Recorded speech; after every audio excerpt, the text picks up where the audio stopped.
नमस्कार दोस्तों, स्वागत है आपका हमारे ऑफिशियल यूट्यूब चैनल GSY नीरसर में। कैसे हैं आप सब? मैं आशा करता हूं स्वस्थ होंगे, मस्त होंगे और आप सभी लोग अपनी तैयारी में पूरी ईमानदारी के साथ व्यस्त होंगे। तैयारी आप सब TGT आर्ट की कर रहे हैं तो आप ट्रेंड ग्रेजुएट टीचर आर्ट की तैयारी में व्यस्त हैं। मैं ऐसा मान के चल रहा हूँ, व्यस्त रहिएगा मित्रों। आज जो क्लास होगी, इस क्लास में हम समसामयिक कलाकार गोपाल घोष, नीरद मजुमदार और हेमंत मिश्र को पढ़ेंगे। मित्रों, कलाकारों का नाम इम्पोर्टेंट है। पहला नाम गोपाल घोष का लिखा हुआ है। 1913 में जन्म और 1980 में इनका दुखद निधन होता है। गोपाल घोष के जन्म की अगर बात करते हैं तो कलकत्ता पश्चिम बंगाल में हुआ है। गोपाल घोष के जो कलागुरु होते हैं मित्रों, वो अवनीनाथ टैगोर होते हैं। इन्हीं को लोग प्यार से अवनी बाबू के नाम से पुकारते हैं, अवनी बाबू। उन्होंने राजस्थान स्कूल ऑफ आर्ट से 1935 में डिप्लोमा लिया और उनके कलागुरु जी थे वो शैलेंद्र नाथ डे थे मित्रों। तो जब राजस्थान स्कूल ऑफ आर्ट से डिप्लोमा ले रहे थे उस टाइम जो है इनके कलागुरु कौन थे? शैलेंद्र नाथ डे थे। गोपाल घोष 1938 में मद्रास स्कूल ऑफ आर्ट से डिप्लोमा लेते हैं मित्रों और भारत में आधुनिक रोमांटिक यानी लैंडस्केप पेंटिंग के जन्मदाता गोपाल घोष ही माने जाते हैं। तो भारत में आधुनिक रोमांटिक लैंडस्केप पेंटिंग का जन्मदाता कौन है? गोपाल घोष ही है। Gopal Ghosh Indian society of oriental art Kolkata के कला शिक्षक भी रहे हैं मित्रों, वहाँ भी अपनी सेवाएं दी हैं। साथ में ग्रुप 43 का जो है वेहमियन कलाकार गोपाल घोष ही थे।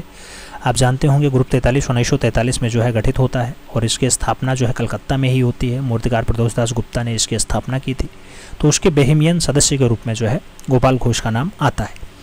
गोपाल घोष को दृश्य चित्रकार के रूप में जो है ख्याति लब्धता है। तो आपसे पूछा जाए गोपाल घोष कैसे चित्रकार है मित्रों, आपको कहना पड़ेगा दृश्य चित्रकार के रूप में जाने जाते हैं। प्रमुख चित्रों की बात आती है तो चांदनी रात इनकी बहुत बढ़िया रचना है, यानी मूनलाइट। ए ब्लेज नियर मसूरी इनकी अच्छी रचना है, टेम्परा में बनाई गई है रचना और राष्ट्रीय आधुनिक कला दीर्घा नई दिल्ली में रखी हुई है। इसके साथ डान जो है, डान श्रृंखला भी इनकी बहुत बढ़िया है, टेम्परा तकनीक में बनाई गई है, राष्ट्रीय आधुनिक कला दीर्घा में रखी हुई है। तो डान और उसके साथ मसूरी, ब्लेज नियर मसूरी और चांदनी रात यानी मूनलाइट, ये रचनाएं गोपाल घोष की अच्छी रचनाओं में शुमार है मित्रों। इन्हें आप याद रखिएगा। 1980 में इनका दुखद निधन होता है, ये बात भी आप जरूर याद रखना। 1980 में इनका दुखद निधन भी होता है। तो ये सारी बातें गोपाल घोष के लिए थी। आगे बढ़ा जाए, नीरद मजुमदार के बारे में पढ़ा जाए। नीरद मजुमदार की अगर बात करते हैं मित्रों तो 1916 में जन्म और 1982 में इनका जो है दुखद निधन होता है। नीरद मजुमदार का जन्म 1916 में कलकत्ता पश्चिम बंगाल में हुआ था। नीरद मजुमदार ग्रुप 43 के जो है संस्थापक सदस्यों में से एक थे। मेन संस्थापक तो आप जानते हैं ग्रुप 43 के प्रदोष दास गुप्ता जी होते हैं। नीरद मजुमदार चित्रकला की शिक्षा अवनीनाथ टैगोर से ही लेते हैं। Indian society of oriental art से कला में डिप्लोमा किया और नीरद मजुमदार जो है कलकत्ता ग्रुप में 1943 में ये शामिल भी हो जाते हैं। नीरद मजुमदार की जो पहली प्रदर्शनी लगती है मित्रों 1944 में लगती है। कहाँ पे लगती है? तो प्रदर्शनी इनकी कोलकाता में ही लगती है। और आगे बात किया जाए, नीरद मजुमदार ने उत्कीर्णन विधा से प्रशिक्षण लिया और आंद्रे लोहोत से जो है उत्कीर्णन सीखा है। क्या नाम आता है? आंद्रे लाहोत से उत्कीर्णन किसने सीखा मित्रों? तो नीरद मजुमदार के द्वारा सीखा गया है। प्रसिद्ध चित्रकार और कला शिक्षिका सानू लाहिड़ी जो है वो नीरद मजुमदार की बहन होती हैं। पूछा जाता है किस कलाकार की बहन सानू लाहिड़ी है, तो आपको नीरद मजुमदार के साथ आंसर देना है। नीरद मजुमदार अपने चित्रों में देवनागरी लिपि का जो है प्रयोग किया करते थे, ये भी बार बार पूछा जाता है। कौन सा कलाकार है जिसने अपने रचनाओं में देवनागरी लिपि का उपयोग बहुतायत मात्रा में किया? तो नीरद मजुमदार ही लगाइएगा। और आगे बढ़े मित्रों, कहा जाता है नीरद मजुमदार को नीरद चौधरी नाम से भी पुकारा गया है। तो नीरद मजुमदार को नीरद चौधरी भी कहा जाता रहा है। नीरद मजुमदार की जो पहली प्रदर्शनी है 1951 में पेरिस में लगती है मित्रों। कहाँ पे? पेरिस में। पेरिस फ्रांस वाला, हंगरी बुडापेस्ट वाला पेरिस। ठीक है, आगे बढ़े। हंगरी बुडापेस्ट, अरे भाई पेरिस फ्रांस में पड़ता है। तो पेरिस फ्रांस में 1951 में इनकी पहली प्रदर्शनी लगती है। नीरद मजुमदार नवतांत्रिक कलाकार थे। पूछा जाएगा नीरद मजुमदार कैसे कलाकार रहे हैं, तो आपको कहना पड़ेगा नवतांत्रिक कलाकार के रूप में ये ख्याति लब्ध रहे हैं।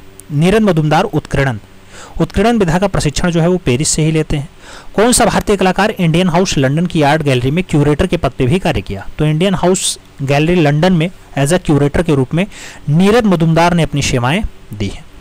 और आगे बढ़ते हैं मित्रों, कहा जाता है वर्ष 1935 में Indian society of oriental art Kolkata में Neerad Majumdar normal blonde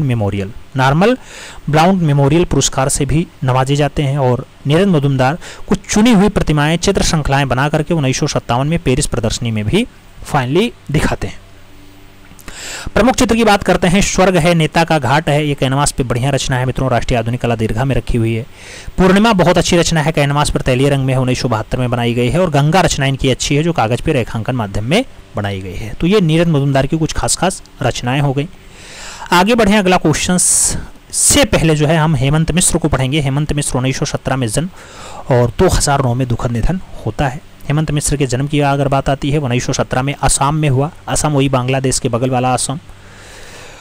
group 43 के कलाकार हेमंत मिश्र जो है वो अति यथार्थवाद से प्रभावित कलाकारों में से एक रहे हैं। हेमंत मिश्र एक मौन साधक कलाकार थे मित्रों।